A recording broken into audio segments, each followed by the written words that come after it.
At ngayong umaga ay ating buksan ang ating mga puso at ilagay ang ating mga kaisipan sa presensya ng Panginoon.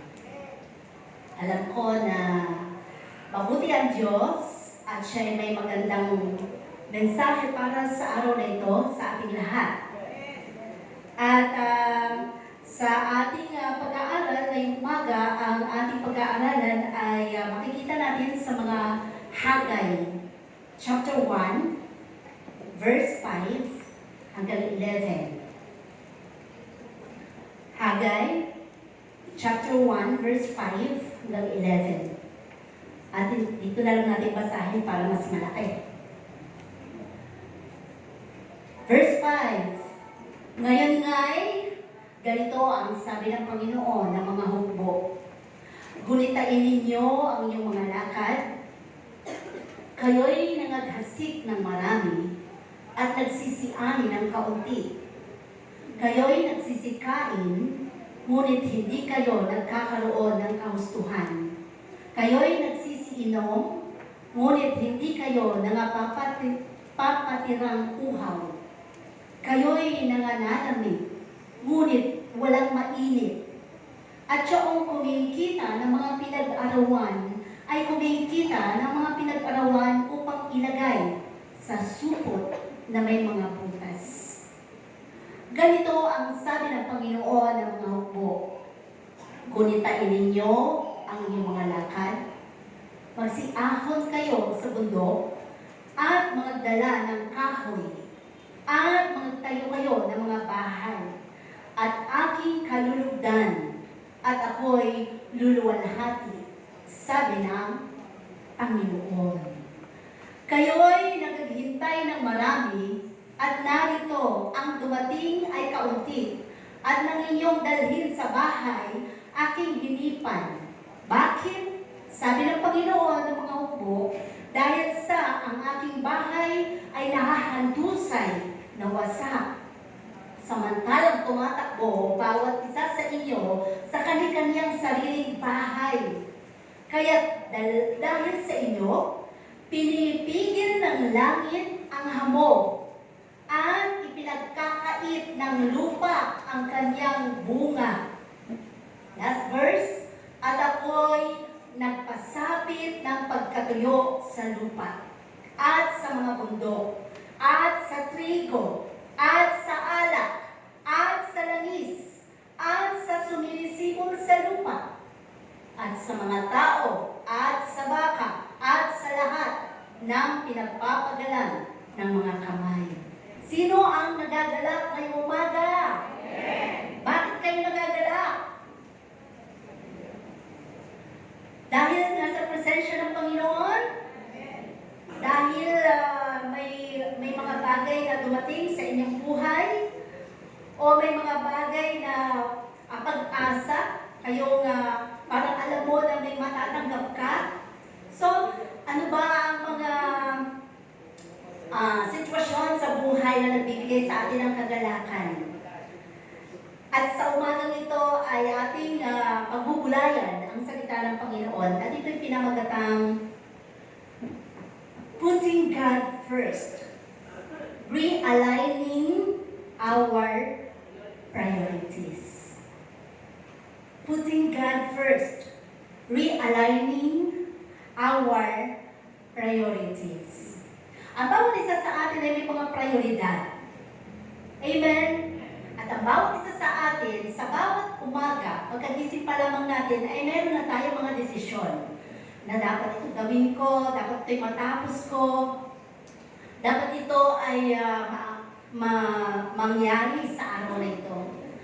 Pero sa lahat ng mga plano mo sa buong maghapong iyon, una ba ay nailagay mo sa puso at isipan mo na naging una sa prioridad mo ay ang Panginoon, ang manalangin, magdebosyon, at kausapin ng Diyos kung ano ang plano niya sa buong maghapong ito upang ikaw ay magabayan at mapatnubayan ng ating Panginoon. Minsan, sa buhay natin bilang mga mananampalataya, dumadating sa punto na dahil nga sinasabi na lahat tayo ay may free free will. Di ba? So, nasa sa atin ang desisyon kung gusto nating maglingkod, kung gusto nating sa susunod na lang na taon, sa susunod na lang na buwan. Dahil ang sabi ng iba, saka na lang siguro ako maglilingkod kapag wala nang problema. Saka na lang siguro ako magsiseryoso kapag maayos na kami, pamilya ko. Or, parang ang iba ay sinasabing, saka na lang, Lord, kapag okay na ang puso ko, kapag may oras na ako. Tandaan natin, hindi sinabi ng Diyos sa kanyang mga salita na ilagay mo ako sa iyong schedule. Anong sabi ng Diyos sa kanyang mga salita? Seek me first, the kingdom of God, and His righteousness, and all these things shall be added unto you. Hindi sinabi ng Panginoon na idagdag mo ako sa schedule mo kapag ikaw ay hindi na busy, or kapag ikaw ay tunay na may oras na para sa akin.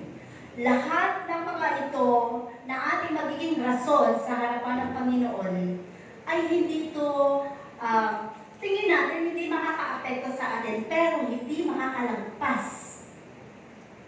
sa paningin ng Panginoon. Every time na binibigyan natin ng prioridad kung sino man ang nasa ating mga puso o sa ating buhay. Now, we have 3 points to consider kung paano ang mga prioridad ng ating buhay ay nabibigyan natin ito ng para bang mas napapangunahan natin ito, mas nabibigyan natin ito ng bigat, no? Sa ating mga buhay. So, 3 points to consider sa ating pag-aaral. Number 1, ang sabi dito is, misplaced priorities bring emptiness. Misplaced priorities bring emptiness. When we say misplaced, nasa ayos o wala? Wala. Kaya nga na-misplaced, di ba? Hindi tama, hindi ayos ang pagkakalagay. Misplaced priorities. Iba yung naging prioridad mo. Hindi naging tama sa paningin ng Diyos, pero minsan tingin natin tama sa ating pagdamang at sa ating mga sarili. Pero ang sabi nga doon, anong mangyayari, anong magiging result nito? It will bring emptiness. Pag sinabi natin emptiness, may laman wala? Wala. Empty nga di ba? Ibig sabihin, kapag ang anumang plano o anumang bagay na ating mga dinidesisyonan, mga bagay na ating pinaprioridad, at hindi angkop doon sa prioridad natin sa Panginoon, magbibigay ito sa atin ng emptiness. Pwedeng kalungkutan, pwedeng kakulangan, pwedeng mga bagay na may hinahanap ka pero hindi mo siya makita. Or pagkakataon sa buhay na hindi mo alam kung bakit nangyayari. So, ang sabi nga, anong sabi doon sa verse 1:5-6 na yun? Ang sabi, you have so much and bring little. Ang dami mong tinanim, ang dami mong hinasik, pero kung konti lang nakabalik sa'yo, halos wala pa. Nakaranas na ba kayo nun? Parang ang dami mong binigay na love, pero parang, bakit ganon? Ang pumalik sa akin, puro galit. Sa halip na love ay galit ang aking naramdaman ng mga na aking nahasika ng love. Or, sobrang mong sipag, pero bakit ang hinahani mo? Puro pala. Anong tawag doon? Yung walang laman? Puro pala ipa. No? Sa ating mga buhay, sabi nga, you are very busy but not blessed.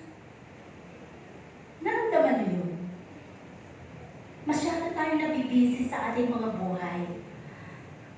Kumakayod tayo, umaga, gabi, yung gabi ginagawa mong araw.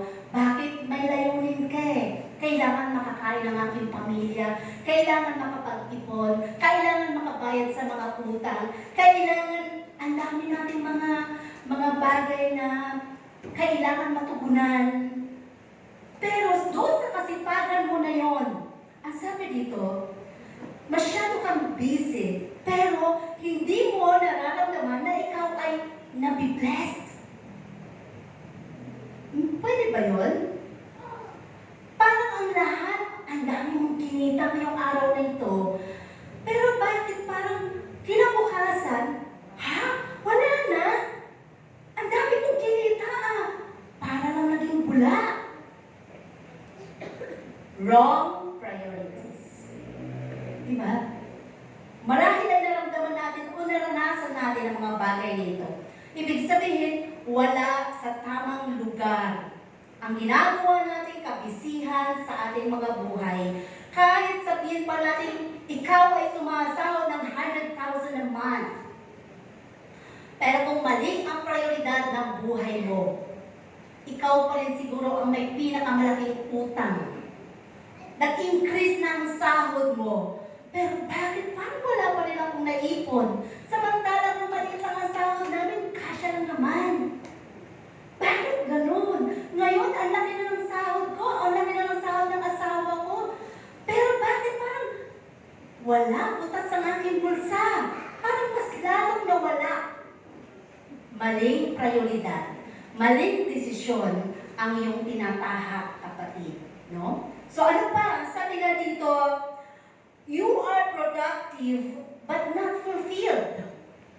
When we say productive, may kakayanan ka naman. Manager ka nga eh. Ikaw nga isang may-ari ng isang kumpanya. Ang daming humahanga sa'yo, very productive ka. Ikaw ay mahusay, makitungo. Ikaw ay talagang napakagaling mong makisama sa mga kliyente mo. Pero anong sabi dito? Parang hindi ka naman masaya. Paglalabas ka parang ang artista, "Oy! Sir! Ma'am!" Ginagalang ka ng lahat. Parang ang artista. Di ba yung mga artista nakangiti lagi? Pero pagdating nila sa bahay nila, haggard na haggard ang kanilang mga mukha. Ang kanilang mga sarili ay pagod na pagod. Hindi fulfillment ang kanilang naramdaman. Masaya lang sa labas, pero sa kaloob-looban, parang may kulang. Parang hindi ako masaya sa ginagawa ko. Pero, alam ba ng kapwa mo? Alam ba ng mga humahanga sa'yo? Alam ba ng mga gumagalang sa'yo? Hindi siguro. Kasi mahusay kang makisama. Pero masasabi mo bang fulfillment yun? No.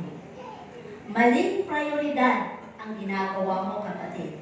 Kung ganito ang nararamdaman mo sa buhay mo, meron kang maayos na trabaho, mataas na sahod, or ano pa mang bagay, ikaw ay nilalagay sa pedestal ng lahat ng mga nakakakilala sa iyo, pero parang hindi ka naman masaya.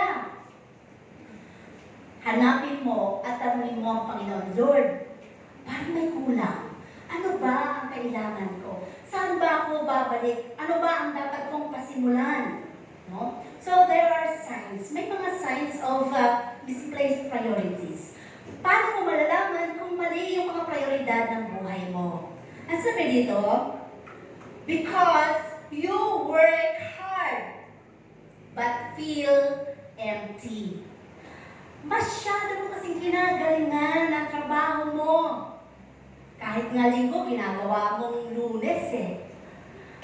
Kahit nga may mga bagay na ministries mo, hindi mo na nagagampanan dahil, ito kasi kailangan kasi ito eh. Ganun minsan, hindi ba? May prioridad kasi tayo. Mas takot pa nga tayo sa mga boss natin, di ba? Kesa doon sa Panginoon, hindi naman natin nakikita yun eh. Si Lord lagi namang nakakaintindi. Pero linggo ngayon, hindi ba? Eh, kailangan may kakausapin akong tao ngayon, napakahalaga eh. Sino ba mas mahalaga? Ang Panginoon yung tao. Doon natin nakikita, yun ay mga senyales na maling prioridad ng buhay natin. Kumita ka ba doon ng mas malaki sa iniisip mo, sa tao kakausapin mo, o makikipag-deal ka? Hindi mo mararamdaman ang kasiyahan o kagalakan. Kasi mali nga ang prioridad eh. At yung kinita mo na ganun kalaki, magiging parang bulalang din yun. Wala ka rin maiipon dahil hindi yun ang nais ng Panginoon sa buhay mo.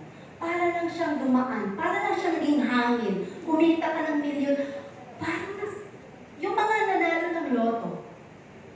Ilan na ba ang nanalo ng loto na bumalik din sa pagiging mahirap? Parang ganun, di ba? Mali kasing prioridad eh.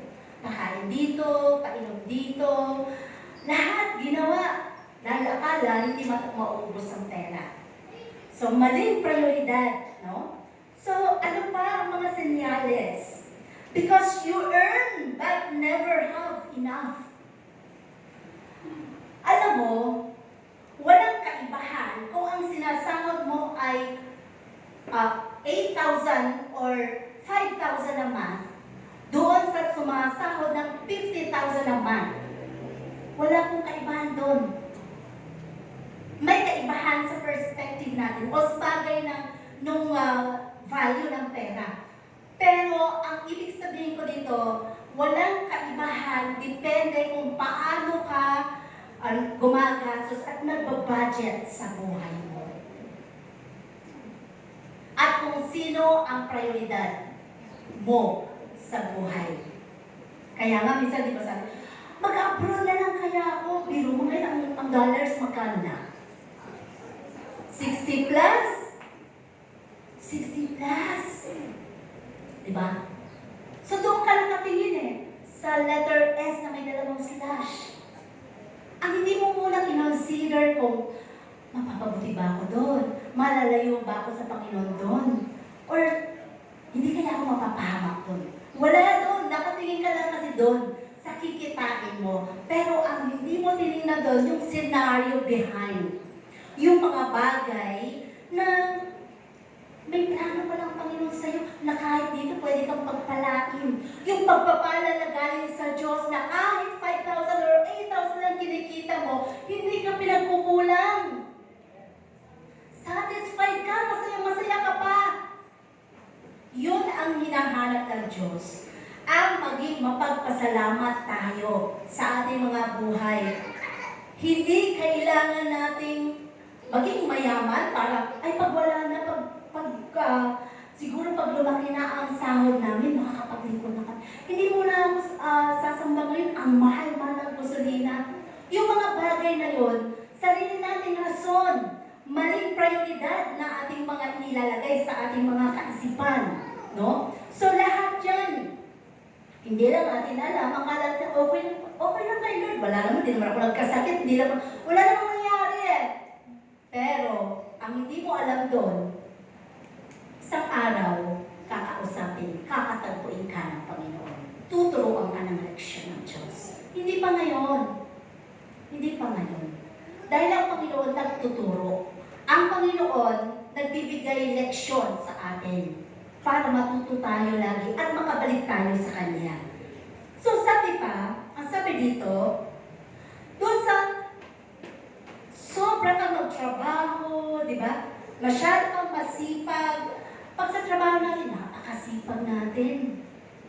Wala pang pinapagawa ang boss mo, tinapos mo na. Parang ganun. Binibigay natin yung ating the best. Yung parang magustuhan ka ng boss. Pero pag sa church ba, ginagawa ba natin yung ating the best?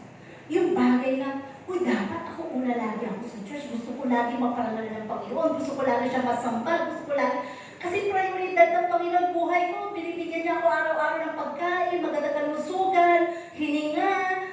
Dapat naman pasalamatan ko ang Panginoon. So, naisip ba natin yun? So, dito natin mabibigyan ng punto ang ating mga sarili, no? So, sabi, kasi tayo, may mga bagay na gusto natin maabot. So, wala Walang problema doon. May mga standard tayo sa buhay natin. May mga gusto nating mangyari, no? Sa ating mga buhay. Lahat yun ay mga pangarap na gusto nating makamit, marating, umaabot ng ating mga sarili. Mapatunayan sa mundo, mapatunayan sa mga kamag-anak mo na kapi sa'yo, na ano ka ngayon. Parang ganon. Pero lahat yun, standard ng mundo. Kahit sa pagpili ng gusto mong mapapangasawa, magiging boyfriend, lagi mong ang standard ko, Lord. Gusto ko maputi, guwapo, mataas, asul ang mata. Parang ganon, di ba? Pusa yata yun. Parang gano'n, no? Pero, dumating na yung 35. Parang wala pang nakita sa standard mo. 35 years old ka na. Sasabihin mo na lang, Lord, 35 na ako. Okay na lang basta lalaki. Ay, umabot ka na ng 40. Naku, Lord, 40 na. Parang ako na lang nangasawa sa aming mga classmate, mga lagi na lang ako nila pinupuli. Lord, basta humihinga. Wala na, nawawala yung standard. Diba? So sa buhay natin, ang standard ng Panginoon, hindi nawawala. Nananatili yun. Hindi siya ang yuyukod sa atin. Mananatili ang Panginoon kung ano yung kanyang mga rules, doon tayo susunod. Hindi ang Diyos ang susunod sa atin. No? So sabi pa dito, masyado tayong busy. Pero, you are very busy. Saan ba kayo busy? But, not growing spiritually. Nararamdaman nyo ba kung kayo ay lumalago sa buhay spiritual nyo? Makikita mo naman yan mararamdaman mo naman pag may nagbago na sa ugali mo. Doon mo mararamdaman na, ay, medyo nag-mature na ako. Naku, thank you Lord, binago mo ako. Dati kuripot ako Ngayon mapagbigay ako. Lord, dati napakasungit ko Ngayon, ay, salamat, ginawa mo na ako mabait. Dati hindi ako considerate sa aking mga kasama. Ngayon, naku, napaka-conscientious ako na. Lahat yun. Kapag gano'n na, naayos na yung mga karakter mo, ibig sabihin, lumalago ka. Pero the same old person ka pa rin. Selfish ka doon, selfish ka pa rin ngayon. Gahaman ka doon, gahaman ka pa rin ngayon. Parang gano'n. Lahat yun. Ibig sabihin, kahit sabihin pa natin ilang taon ka ng Kristiyano, hindi yun ang counting doon. Ang kinakount ng Panginoon, yung nabagong puso. Yung character. Yun ang hinahanap ng Panginoon. Hindi sa paramihan ng dalo mo, ng paglilingkod mo, ng basa ng Biblia, kahit balik-balik ka din yung Biblia, nabasa mo na. Pero yung character mo, wala namang nabago. Maling prioridad ang tinatahak mo, kapatid. So sabi nga, ang bawat isa sa atin ay hinahamon ng Panginoon na magkaroon ng paglago sa ating buhay spiritual. No? Masyado tayong nabibisi. Baka yung iba ay nabibisi sa mga, meron pa ba dito? Chismis, sa mga usapan, sa kung anong bagay na walang kabuluhan. Minsan sabi, ayoko lang sumamba. Nakita ko, naku, mga plastic pala yung nasa loob ng husana. Mga ipokrito. Ayoko na. Pagdating ko, ako lang tinitingnan nila. Lahat yun. Masyado tayong sensitibo. Hindi man lang ako kinamayan. Hindi man lang ako pinuntan. Hindi man lang ako kinumusta. Hindi man lang ako dinalaw nila Sister Luz, nila Pastor.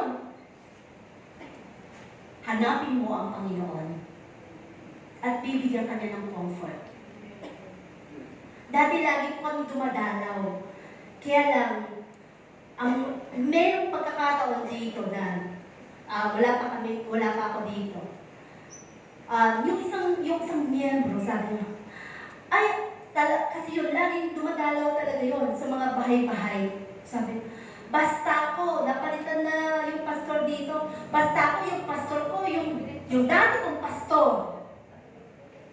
Masyadong na loyal. Biro mo yung pastor namin yun, natutulog pa sa amin yun. Nakikikain sa amin yun. So, sana nakatingin sa Panginoon, ay sa pastor, hindi na sa Panginoon.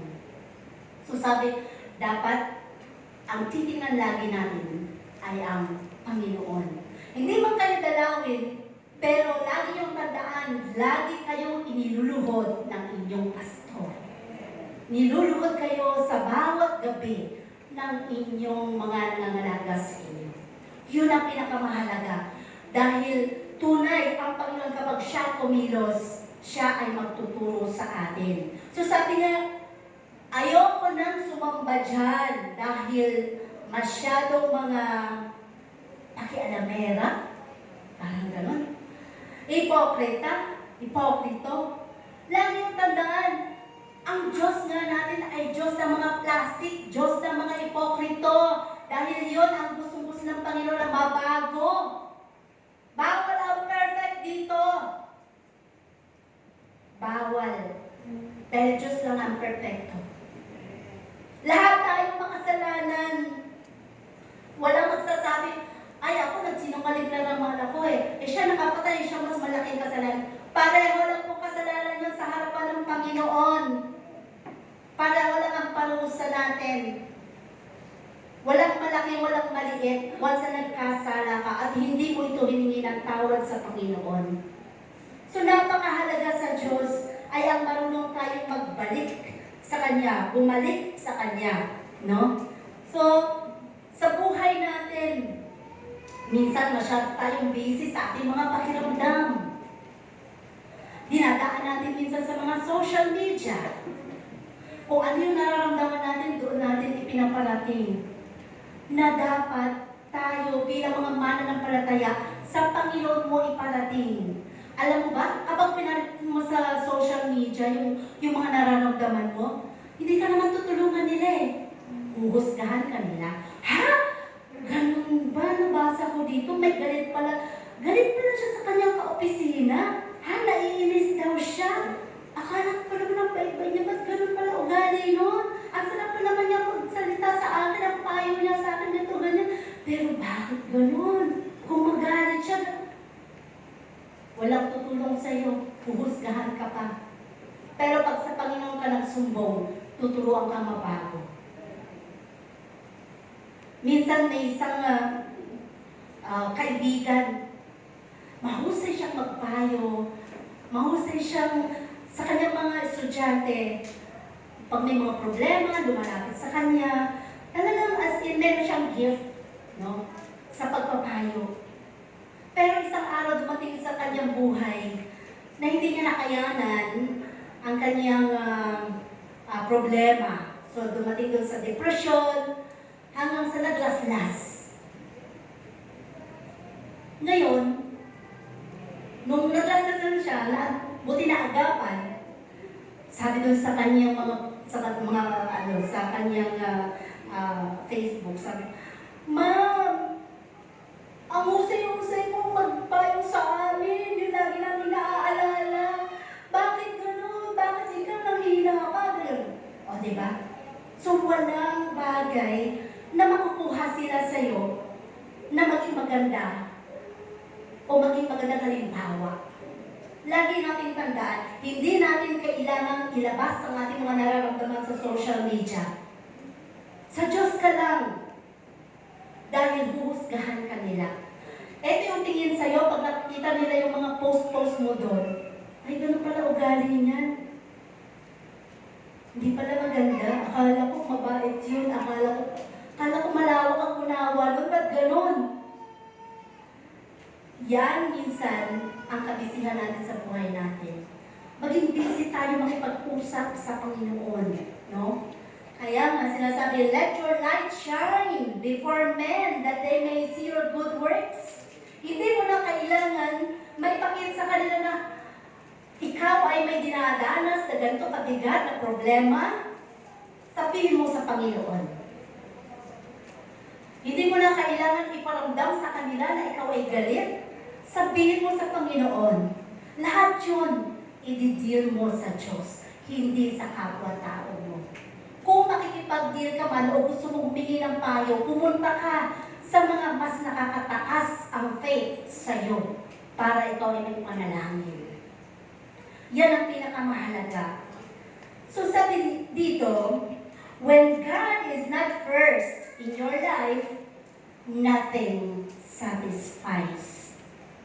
Pag hindi una ang Diyos sa buhay mo, sigurado hindi ka masasatisfy. Lahat ng mga opportunity, lahat ng mga bagay na sa tingin mo ay magagawa mo kahit nawala na ang Panginoon, kahit mawala ka sa lahat ng schedule mo sa Panginoon, gagawin mo yun, igagrab mo lahat yun.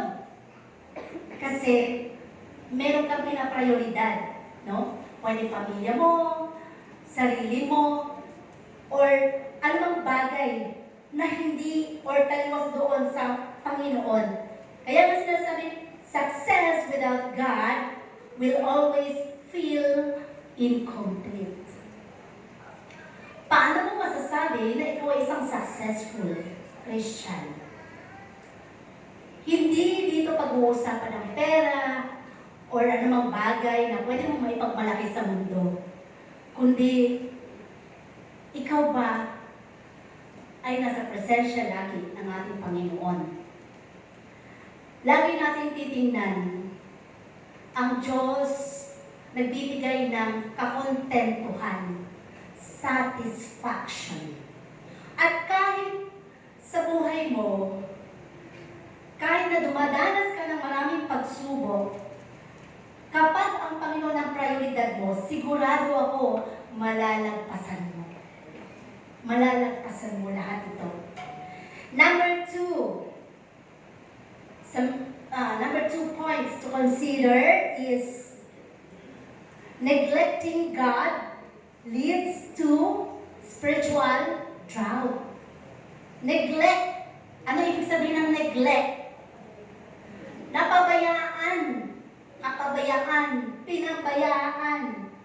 Pag napabayaan mo ang iyong ginagawang paglilingkod, panalangin, pagbabasa ng Biblia, nakikipag-usap sa Panginoon, ano mangyayari daw? It leads to spiritual drought. Para ka ng puno o isang halaman na natuyo. Wala nang dumadaloy na sustansya sa iyong katawan. Wala nang nagpapalakas sa iyo. Wala nang nagbibigay sa iyo inspirasyon. Kahit na masaya kayong pamilya, pag wala ng Panginoon, ay mararamdaman mo na parang may emptiness eh. Bakit ganun, Lord? Parang balisa ako lagi.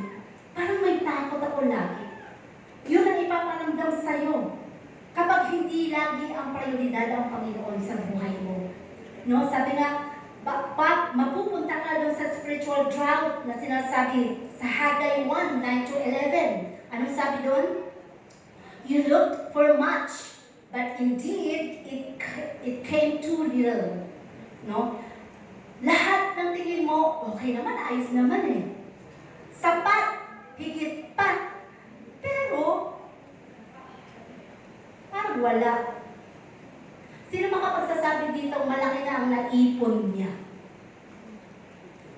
Sino may milyon? Hindi naman sila magtataas ng kamay eh. Yan hindi namin susumbong sa BIR. Dito mga taga-BIR oh. Ibig sabihin natin, sa buhay natin, kung mag-impok tayo, sabi, mag-impok ka sa langit. Yung ginagawang paglilingkod, lahat ng bagay na ginagawa mo na nakalulugod sa Panginoon, yun ang hinahanap sa atin ng Diyos. Dahil sigurado kung aanihin natin yun pagdating ng panahon, pagdating ng araw. Sabi dito, God Himself allowed the drought.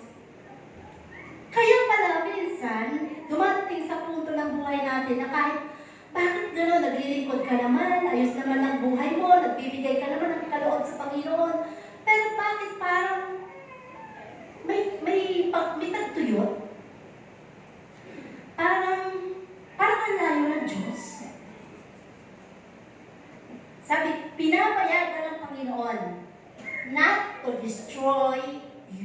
para hindi wasakin ka o mawalan ka ng pag-asa, but to correct you. Kundi para i-correct ikaw. Dahil baka nalalayo ka na sa Diyos.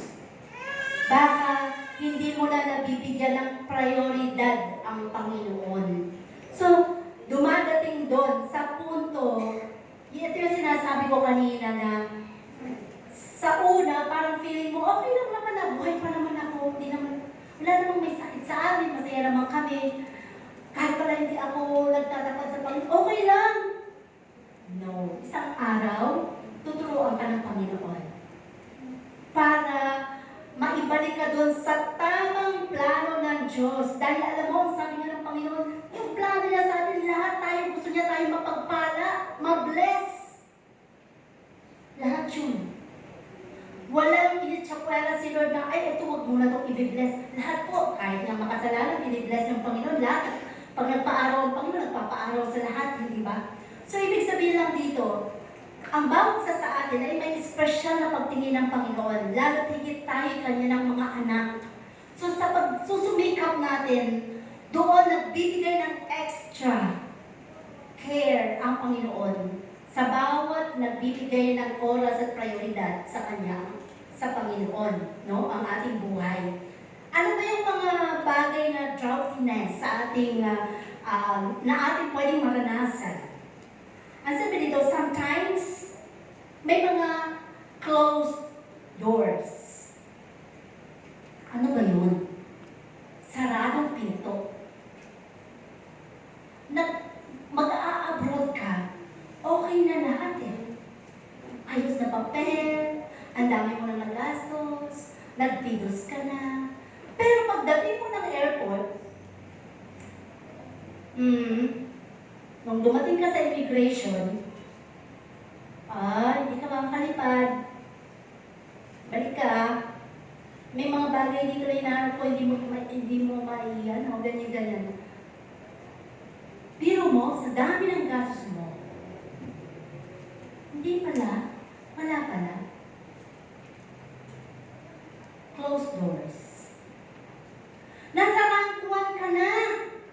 Ikaw ay nag-expect na, ako nang susunod na tatawagin, rank 1 na. Pero bakit yung rank 10? Ang unang nakapasok. Closed doors. Sometimes, pinapayagan ng Panginoon. Baka may mga maling prioridad tayo sa buhay. Balik tayo sa Diyos. Yun ang hinahanap ng Panginoon sa atin. Yung nauuna yung ating kaisipan, karunungan, kasi minsan di ba pag nagpe-pray tayo, Lord, alam ko, kalooban mo to kasi ayos naman lahat eh. Magaan yung mga proseso, ayos ang proseso. Alam mo, kahit ang kaaway, gagawin niya lahat yun eh. Para lang ikaw maiaayos, pero sa kaduluduluhan, iiwan ka ng kaaway. Ipapahiya ka ng kaaway. Ibabagsak ka ng kaaway. Doon ka makakatagpo ng tinatawag ng mga emptiness, ng mga bagay na failure sa buhay. Kasi hindi mo pala siya na alagaan, na Lord, takpan mo ng banal mong dugo ang mga papers na ito, Panginoon. Alam ko sa sarili ko, wala akong magagawa. Kahit sino pa man ang mga backer nila, Lord. Alam ko, ikaw ang backer ko. Parang ganon. Dapat kasi lahat sa Diyos. Kahit sino pa ang pinakamatalino. Kapag close ang door ng Panginoon, para lang tayo maturuan ng leksyon, gagawin ng Diyos yun. Huwag ka lang mawala sa Kanya. Oo, siguro pwede ka magtanong sa Diyos, magalit sa Panginoon, pero ang gusto lang naman ng Panginoon doon is, Lord, ano bang lesson na ituturo mo sa akin dito? I-guide mo nga ako, Lord. Ang gusto kasi niya lagi, meron tayong pakikipag-usap sa Kanya. Ano ba yung mga tagtuyot na maaaring dumating sa buhay natin? After ng closed doors, minsan may mga delays. Ilang taon mo na ba yan pinapanalangin? Hindi ko pa rin natatanggap, Lord. Baka kasi yung character mo, hindi pa rin nababago. Ang tagal-tagal na kasi nito, inaantay namin. Naku, pag na-i-close namin to, Milyon, 10 milyon, 20 millions, pag na-close namin to. Pero bakit ganon? Walang buyer, walang bumibili. Dinay ng Panginoon. Bakit? Baka dun sa mga proseso na yun ay may mga hindi ayos, hindi tama, hindi ayos ang mga character, relasyon, o ano pa man. So, tinitingnan lahat ng Diyos yun. Baka may pagbinigay sa iyo ang milyon, bigla ka na lang na-disappear. Lahat yun alam ng Panginoon ang pwede mangyari.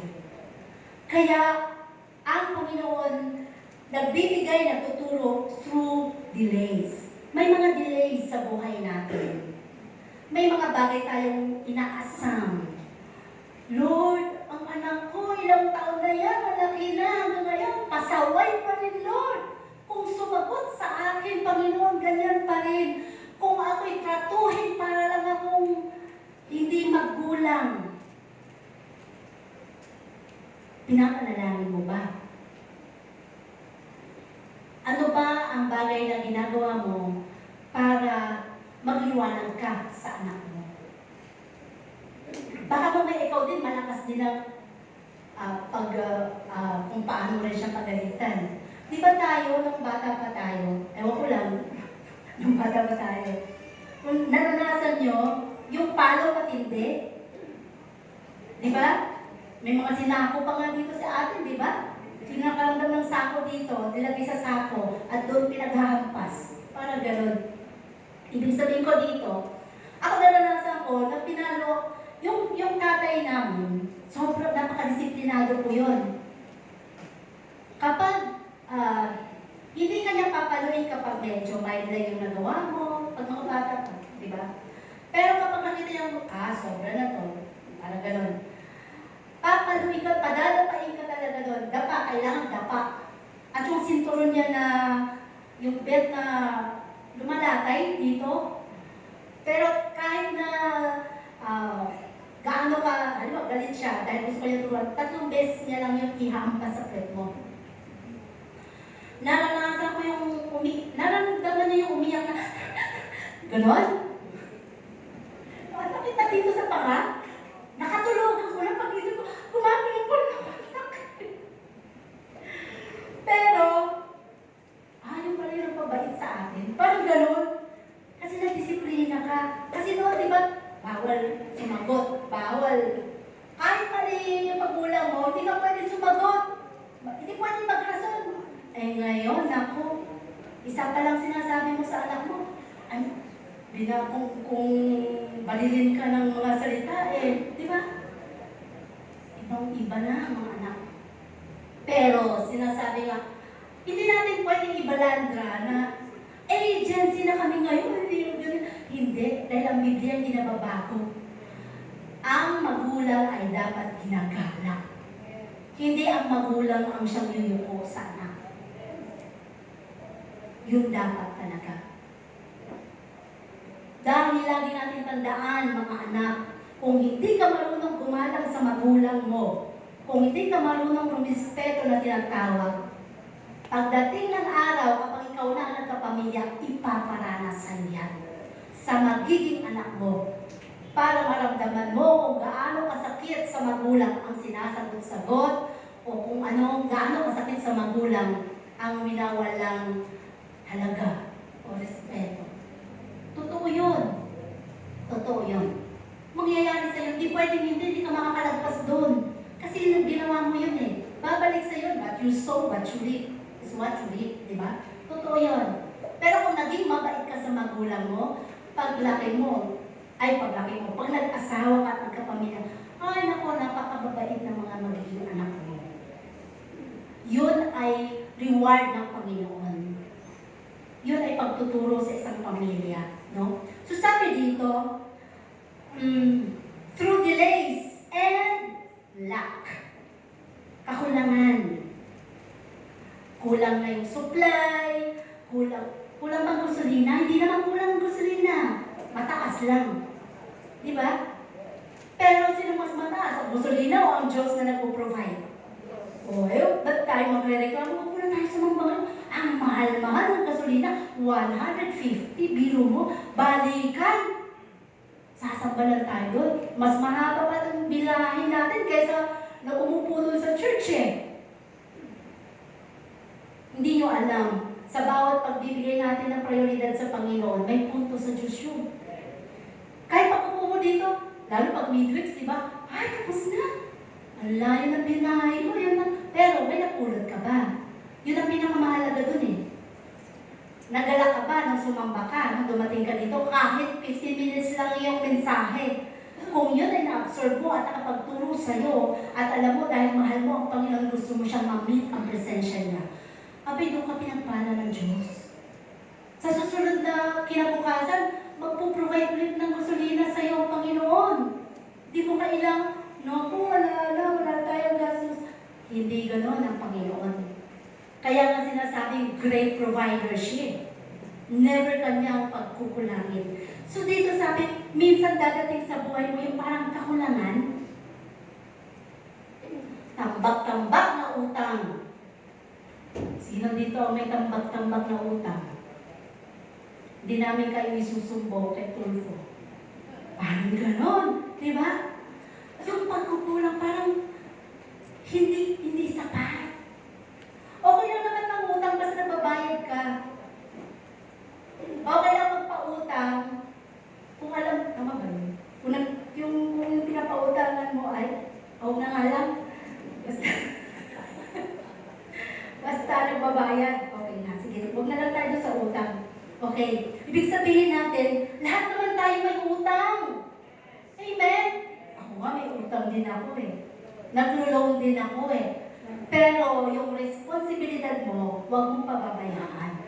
Mahalaga yun. Doon tinitingnan yung responsibilidad natin. Huwag mong takasan.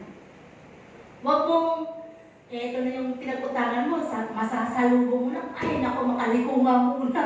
Ito yung pinag-utangan ko eh. Huwag mong takasan. Pwede mo lang, ay sis, pasensya ka na, wala pa yung sahod.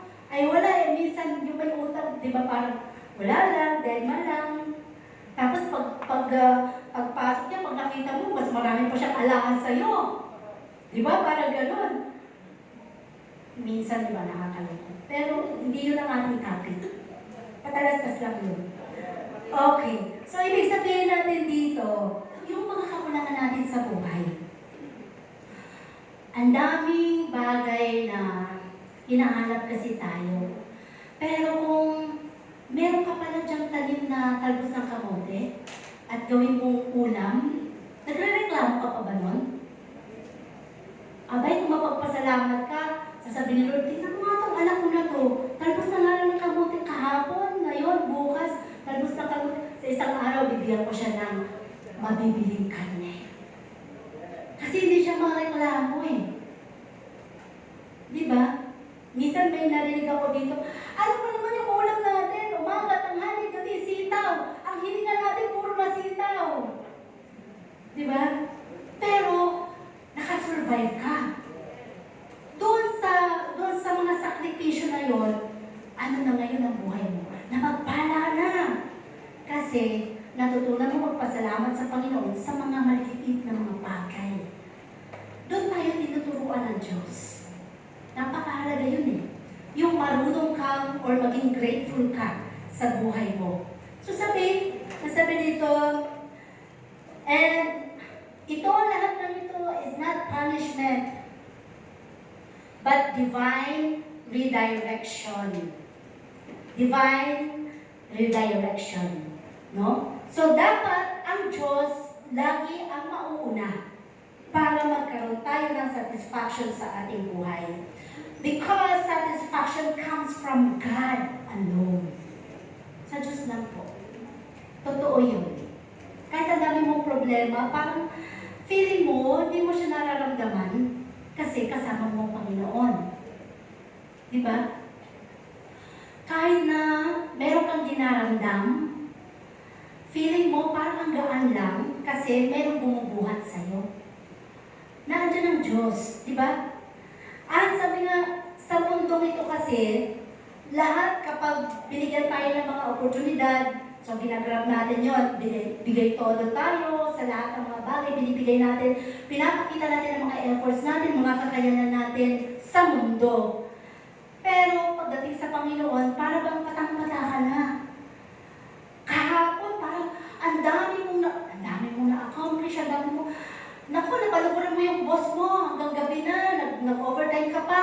Pagdating ng linggo na, pagod ako, Lord, hindi mo lang ako makasama ngayon, pagod ako kahapon. Yun, minsan. Hindi natin nabibigyan ng prioridad ng Diyos.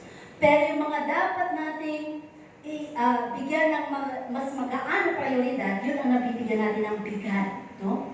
Sa buhay natin. Kaya, tuloy, sa bawat pagdating ng mga pagsubok, lagi tayong tumba.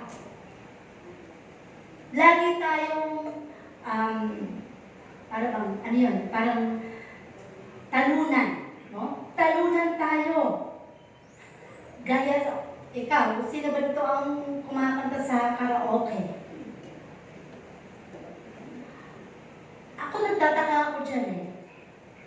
Kapag kumakanta ba doon, pataasan ba ng boses yun ang pagalingan? Di ba parang palakasan? Kasi pag nakikita ko, hindi na sintonado na, pero ang taas ng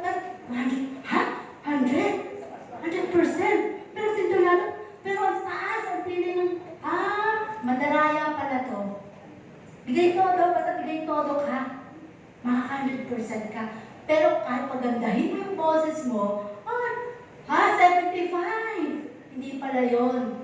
Ibig sabihin, sa buhay natin, kung magbibigay tayo ng todo sa ating mga efforts, na ating oras, sa Panginoon natin ibigay. 100% bibigyan ka ni Lord papalik. Sigurado yun. Walang pantos sa Panginoon yun. Dahil ang pangako ng Diyos totoo at kailanman ay hindi nagbago. No? Lagi natin tandaan yan. At sinasabi dito, when God is removed from the center, blessings dry up. Kapag hindi na si Kristo ang nasa gitna ng buhay niyo, sigurado ako mararanasan natin ang tagtuyot na tinatawag. Parang hindi mo na alam, naku, kanino pa ba tayo mangungutang? Ay, ang utang natin kay Aling Belen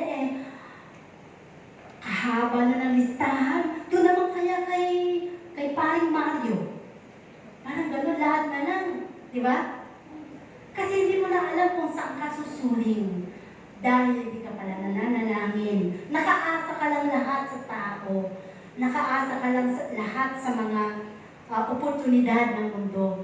Pero ang hindi mo tinitingnan dito ay ang guidance ng Panginoon sa buhay mo. Kapag ang Diyos ang nag-guide sa atin, sigurado ako hindi tayo maliligaw. Amen ba? And number 3, sabi dito, 3 points to consider is, God calls us to rebuild and return. Rebuild. Tinawag para i-rebuild. Ano ibig sabihin ng rebuild? Muling buuin. Yung winasa, buuin. And return. Pag sinabi natin return, ibalik, bumalik. Diba? Yung salamin ba, pag nabasag, marirebuild pa. May lamat na, diba? Pero, hindi naman ito salamin eh. Relasyon ito sa Panginoon. Na kahit gaano ka naging makasalanan, ang sabi lang ng Panginoon is, come home na, balik ka sa akin. Ako na magbibigay pag-asa sa iyo. Sa akin magtiwala, nawalan ka, ako magbibigay sa iyo, kilalanin mo ako. Ganun ang Diyos. Ganun siya kung mangako. Minsan kasi nilalagay natin yung puntos natin sa mundo. Paano ba yan? Wala nang sarado na lahat, wala na. Paano pang gagawin natin? Wala na tayong makakain, wala tayong kakainin. Tutungangan na lamang tayo bukas. Hindi. Walang anak ng Diyos na ginutom. Gagawa ng paraan ng Panginoon para ikaw ay mapakain. Naranasan niyo yun? Yung walang-wala kayo, may pumatok sa inyo? Sino nakaranas nun? Nagbigay ng ulam? Yung desire ng puso mo, iniisip, Lord, parang gusto kong kumain ng bulalo. Isang araw may nagdala sa'yo ng bulalo. Parang ganun. Yung desire, desire mo pa lang, pero pre-provide mo ni Lord. Ganun kabuti ang Diyos. Kapag ang prioridad mo sa buhay ay tama, no? Sabi dito, doon sa Haggai 1 verse 7 to 8, sabi, consider your ways. May tatlong bahagi doon. Consider your ways, and then go up to the mountain, and yung pangatlo is build the temple. Kapag tinawag tayo ng Diyos, anak, bumalik ka na. Anak, lapit ka. Anak, matuto ka na sa leksyon. Anak, tinuturuan kita. Sumunod ka lang. Yun ang gusto ng Panginoon eh. Yung masunurin anak. Sino dito magsasabing masunurin siyang anak? Literal muna, sa magulang. Sino yung mahal na mahal niyang magulang niya? Parang wala, no? Pag lahat may galit sa magulang eh. Nanay, maniwala. Si tatay, ganito. Wala. Sino magsasabing mahal na mahal niya magulang niya? Yung mga may pamilya lang nagsasabi ngayon, pero yung mga dalagat, wala talaga. Maintindihan niyo pag may pamilya na kayo. Hahanapin niyo yung magulang niyo. Pero ngayon, wala. Suwail tayo, di ba? Magsisinungaling, para gano'n. Kung ano, lahat yun. Kasi yun yung nararamdaman ng magulang niyo. Totoo yung sinasabi ng mga magulang, papunta pa lang kayo, babalik na ako. Totoo yun. Totoo yun. Lagi yung tandaan yan, mga bata. Okay, so sabi dito, consider your ways.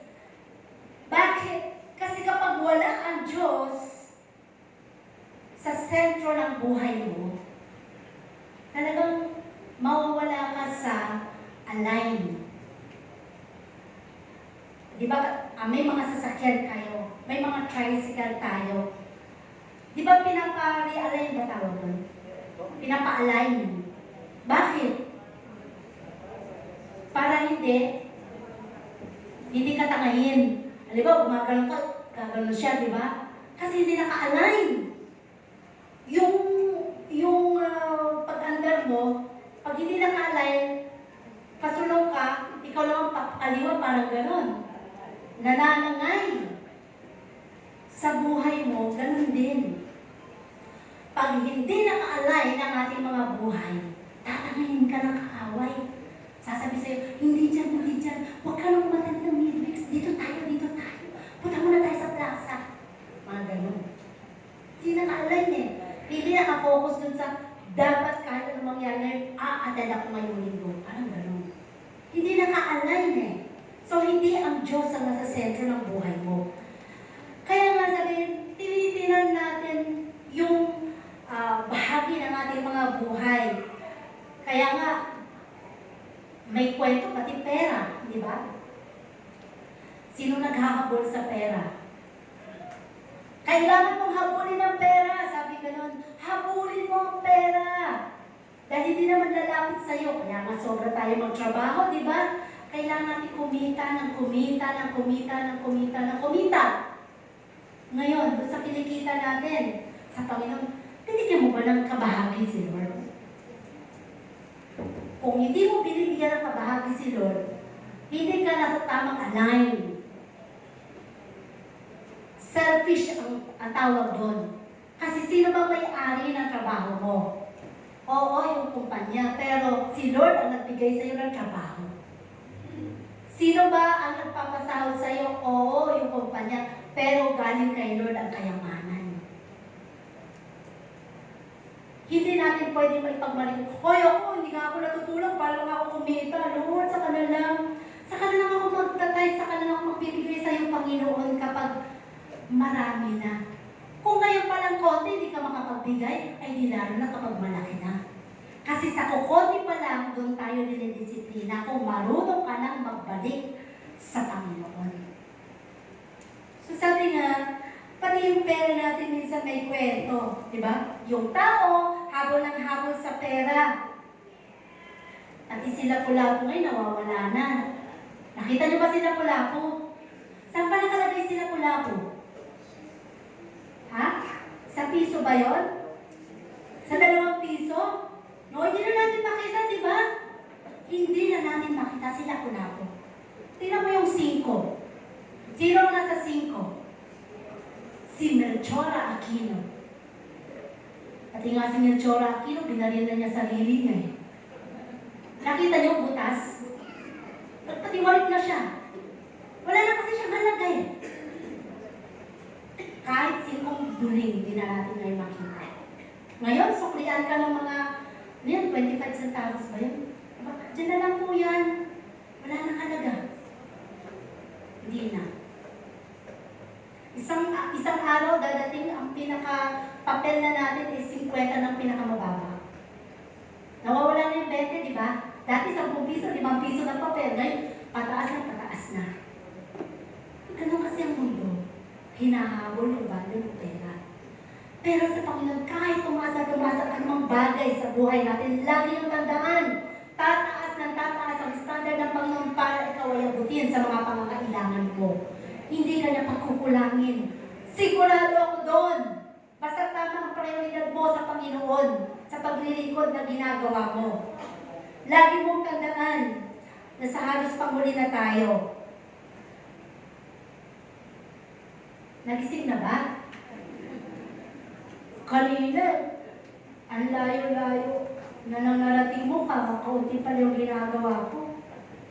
Ang layo-layo na nangarating mo. Okay. Matatapos na tayo. Sabi dito, sabi doon, may 3 steps no, to consider. Sabi, consider your ways. Ano ibig sabihin nun? Sa buhay mo, dapat may self-reflection tayo. Niisip niyo ba yun? Yung parang, nag-check ba kayo ng sarili niyo? Lord, parang kanina nakapagsinungaling ako. Meron ba kayong checking ng gano'n sa sarili niyo pagdating ng gabi? Lord, parang kanina nakapagsalita ako ng hindi tama doon sa kausap ko na sorry talaga. May gano'n? Conviction po yun. Ang Panginoon yun nagsasabi sa iyo, anak, may nasaktan ka kanina. Anak, mali yung ginawa mo kanina.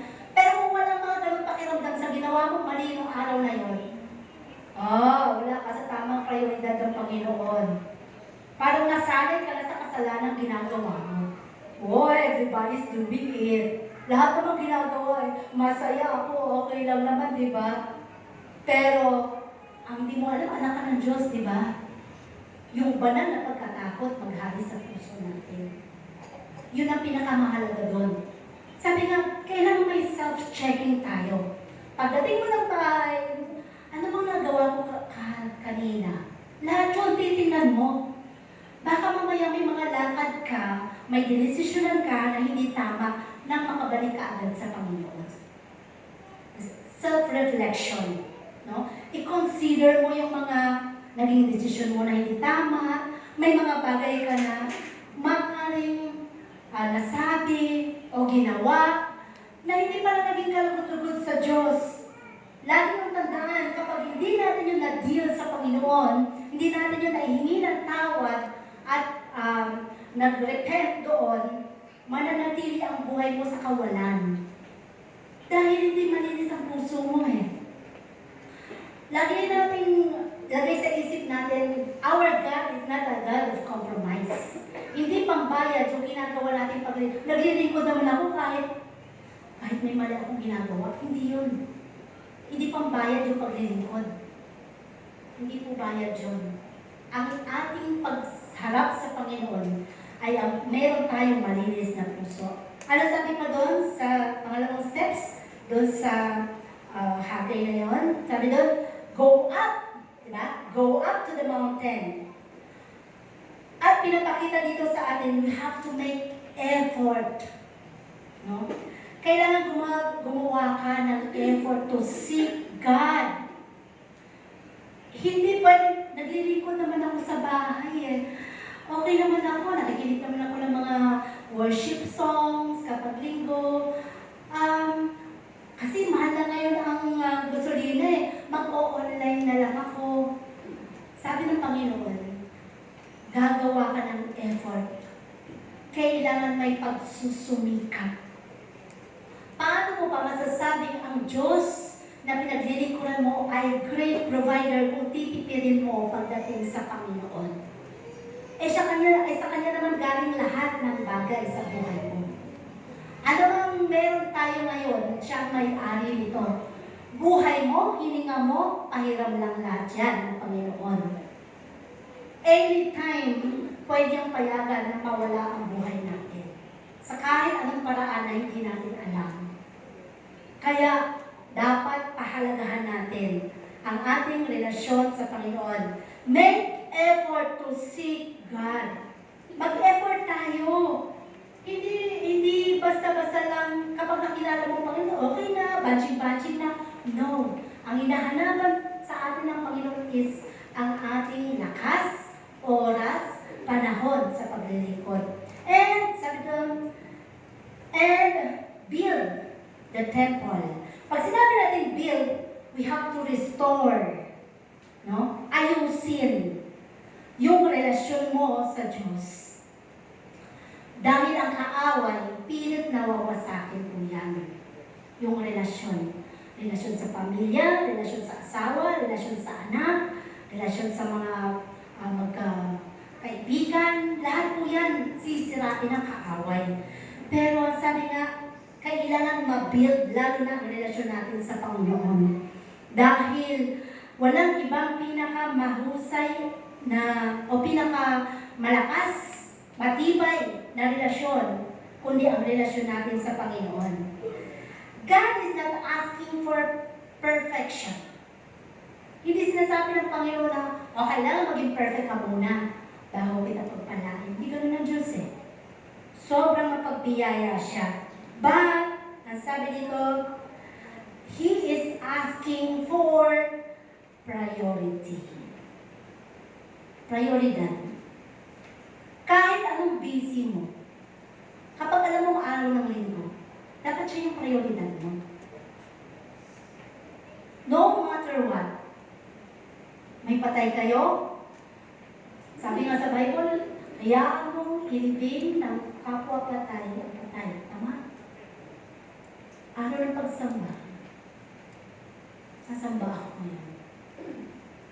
Kasi yun yung araw ng Panginoon na nasa kanya. Parang gano'n. No? Yun ang hinahanap ng Panginoon sa atin. Yung prioridad. Because the greatest blessings in our life is not money. Kahit bulto-bulto ang pera mo sa board, hindi yung makapagbibigay satisfaction sa'yo. Hindi yung makapagbibigay ng kagalakan sa puso mo. It's not money. It's not success. Kahit na ano na ang naabot mo sa buhay mo, tumaas na ranggo mo, o na-promote ka sa trabaho mo, o naging may-ari ka na ng isang kumpanya, hindi mo pa rin masasabing masaya ka na sa buhay mo. Kasi laging merong emptiness na tinatawag kapag hindi ang Panginoon ang prioridad sa buhay mo. But, sabi dito, God's presence. Ang presensya ng Panginoon. Ang siyang tunay na pagpapala sa buhay mo. Yung sinasamahan ka ng presensya ng Panginoon. Alam mo ba, kapag sinasamahan ka ng presensya ng Panginoon, kahit saan ka dumako, hindi ka mapapahamak. Kahit anong dumating na dilubyo, ililigtas ka ng Panginoon. Kasi kasama mo ang Diyos eh. Kaya nga may kanta, diba, dumaan mo na ako sa apoy, hindi ka masusulog, dumaan mo na ako sa lumusong mo na ako sa tubig, hindi ka malulunod. Kasi presensya ng Panginoon sumasama sa iyo. Lalo tigit kung may purpose pa ang buhay mo. Gusto pa ng Diyos na makita ka niya sa kanyang presensya, abay bubuhayin ka pa ng Panginoon. Gusto niya lagi nakikita ka, kumakanta, sumasayaw, nagpupuri, at nananalangin lagi sa kanya, nakikipag-usap. At dito, sa ating konklusyon, when you put God first, Pag nilagay mo ang Diyos una sa buhay mo, alam mo, yung mga pressure ng buhay mo, kahit gaano pa ka-pressure ang dumadating dyan, pressure ka sa problema, sa mga pera, sa trabaho mo, bibigyan ka ng kapayapaan ng Diyos. Yung mga katrabaho mo nagkakagulo na, ano ka ba? Ba't parang hindi ka apektado? Kami apektado lang kami lahat. Ikaw kampante ka lang. Kasi you have peace. Kasi kasama mo ang Panginoon. Hindi ka ba nagugulat? Ang dami-dami ng mga nagsara, ang dami-dami, hindi na nagbubiyahe ang maraming mga sasakyan dyan. Hindi ka ba nagtataka? Hindi ka ba? At parang hindi ka apektado. Kasi you have peace. Kasi kasama mo ang Panginoon. Yun ay hindi mabibili.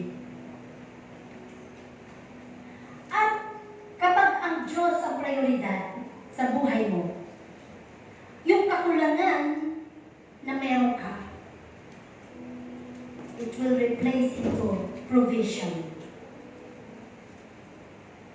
Hindi mo kailangan maging mayaman para makakain ka ng 3 beses sa araw, na makakain ka sa mga restaurant dyan, or mga mamahaling na pagkain.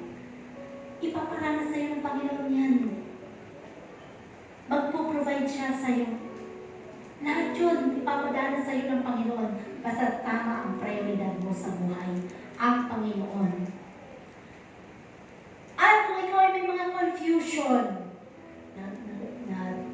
may mga tanong, duda, nakukonfuse ka, paano kaya gagawin ko? Ano nga ba ito? 3 taon na wala ka akong trabaho, huwag kang ma-confuse. Nilalagay ka lang sa tamang alignment ng Panginoon. Inire-ready ka lang ng Panginoon. Kahit umabot pa ng 5 taon yan. Kasi meron pang itinutuwid sa iyo ang Diyos. Meron pang itinuturo sa iyo ang Diyos. Pero habang nasa proseso ka, hindi ka pababayaan ng Panginoon. So even nasa confusion ka, tuturuan ka ng Panginoon ng purpose. Malalaman mo kung ano ang naging purpose ng buhay mo, bakit nangyayari sa iyo ito. Ngayon, bago tayo magbukas, ang sabi dito, sa anong bahagi ng templo ng buhay mo, ang parabang napabayaan mo, kapatid? Meron ba? Pwedeng relasyon sa asawa, sa pamilya,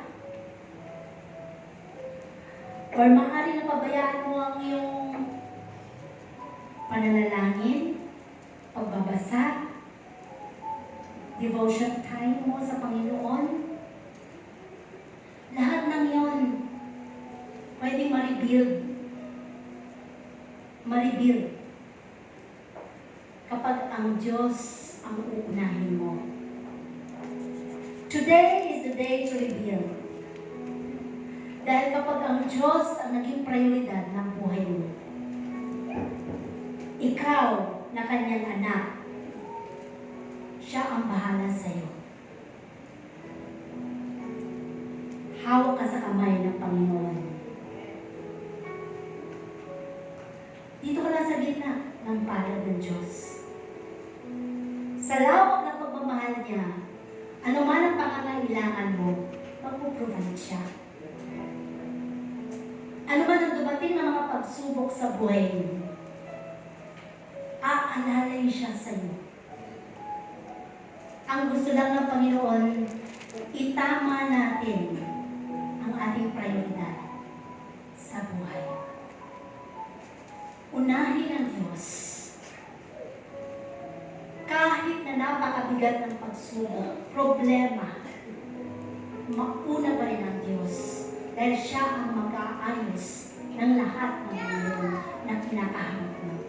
Huwag mong ayusin sa sarili mong kaparaanan, sa sarili mong karunungan. Ang Diyos ang bahala natin. Humaharap ka sa isang kaso, hindi mo alam kung paano mo ito malalagpasan. Si Lord ang magiging tagapagtanggol mo. Kapag prioridad mo lagi ang Diyos. Humaharap ka sa isang napakalaking pagkakautang, Hindi mo alam paano mo mabayaran? Unahin mo ang Panginoon. Ipapakita sa iyo ng Panginoon kung paano mo ito mababayaran at kung paano ang Diyos ay hahanap ng pambayad dito. Kasi sabi nga, kapag nanalangin ka, pakawalan mo na yun, pinanalangin mo na yun eh. Bigay mo na sa Diyos yun, huwag ka na mag-alala. Kasi sabi, kapag narinig na ng Panginoon yun at nakita ng Diyos ang puso mo at tama yung puso mo sa harapan niya, problema na ni Lord yun kung paano niya tugunin nung hinihiling mo. Kaya huwag kang magduda. Dahil ang Panginoon, siya ang may-ari ng buhay mo. Siya ang may hawak ng lakas mo. At siya lang ang pwede magbigay ng pag-asa sa iyo.